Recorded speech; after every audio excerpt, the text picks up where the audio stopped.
So I'll just start. The title of my poem is Walking Home. This is how it goes. I walk home holding keys between my fingers like they are claws. Not because I'm violent, because the world taught me that being a woman means being ready to defend yourself, to guide your breath, to measure every step. I walk faster when footsteps follow me. I pretend to be on a call, speaking loudly to no one at all. I look down not because I'm shy, but because eye contact can be but because eye contact can be taken as a consent, an invitation I never meant. They call it eve teasing, such a harmless sounding phrase, right? For something that feels like being stripped by 100 staring eyes in a crowded haze. A stare, a comment, a laugh that follows me, like a shadow in tow, close enough to remind me I'm never alone. And I keep walking because stopping means risking more, because speaking can start a war.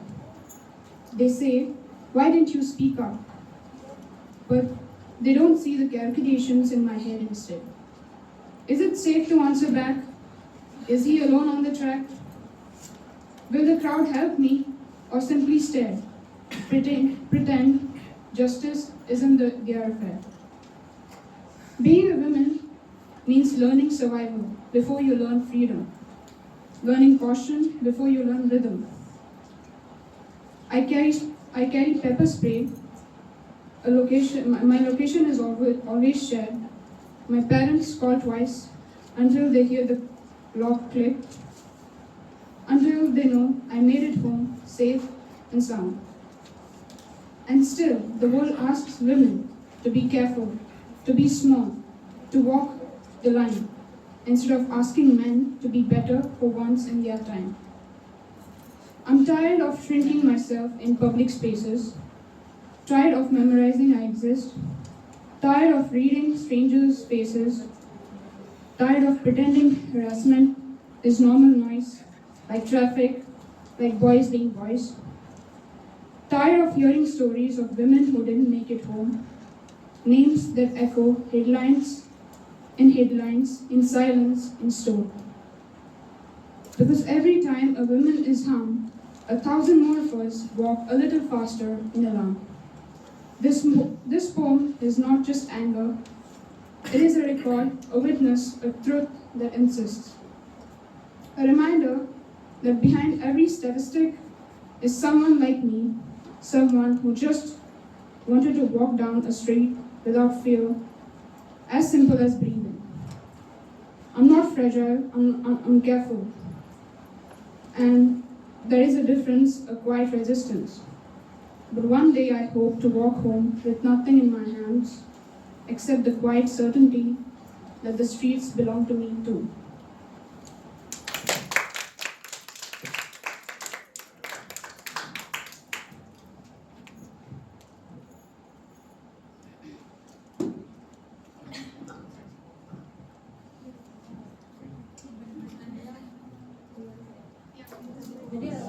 Can you repeat the line when you said the very first line?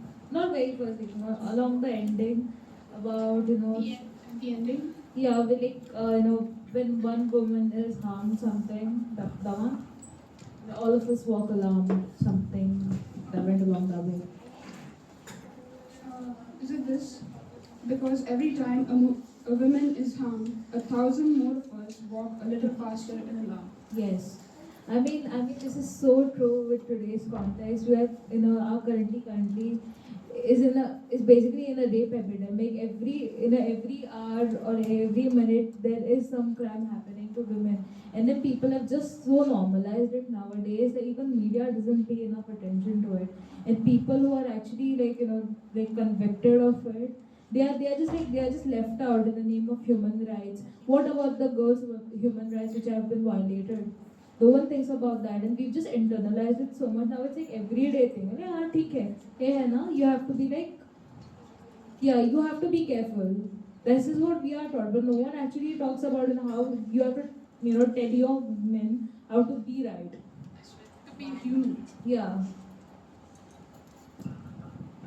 Also, you said the thing about, people say, why don't you speak up? But then they are not ready to listen, especially at the times. And they point it out, they're like, why are you disturbing the social situation?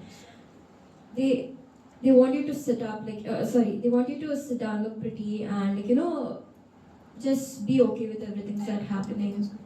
So they don't want to see what actually is the truth, but they feel like you're just I don't know, trying to disturb the thing or trying to I don't know. Being a burden. And I also agree with Karen so much to that point, because even at home, when some girls go to tell their parents about something happening, they somehow make it their fault. Especially if it's like a family member or some family man, like why are you believing someone else other than your daughter or your kid in general? It's not just women, even men go through it, but nobody believes them. Because how could someone that I know for 5 years do that to my daughter that came out from me? My God, can never happen. And it is so scary because when your parents don't listen to you, you feel like that's fine.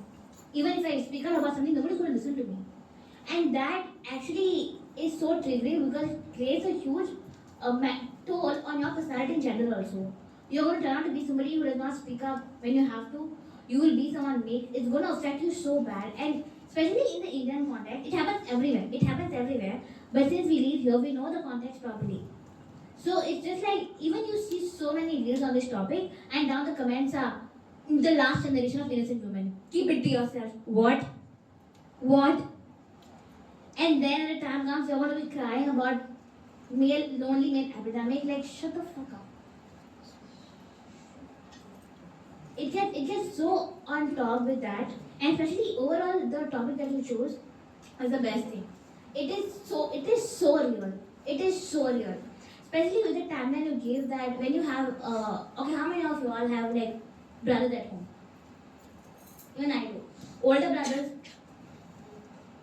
So when you go out, is it like your brother has no what do you call it, time limit, but you do? Yes.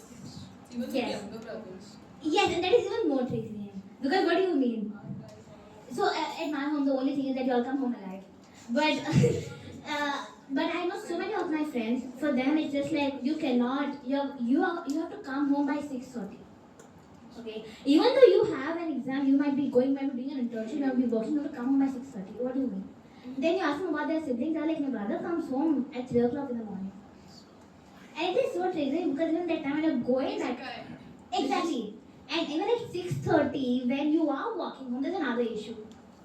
You see a man on the road, you're just like, should I go walking? Should I pretend like you're on calls with someone? Or should I just go back? Then you're going to be late. And then there's a whole other thing at home. And it's not even like walking on the street. I'll give a real life example. So it happened to me like recently. So I was outside my house. I'm outside my house in the lane. And I am waiting for this bus to come. Okay? It is not even like 6:30 or something. It is 3 o'clock. It's 3 p.m. Mind you. Some old age motherfucker, I'm not even going to say sorry for this, is going to go with the bike. He went with the bike and he's like, he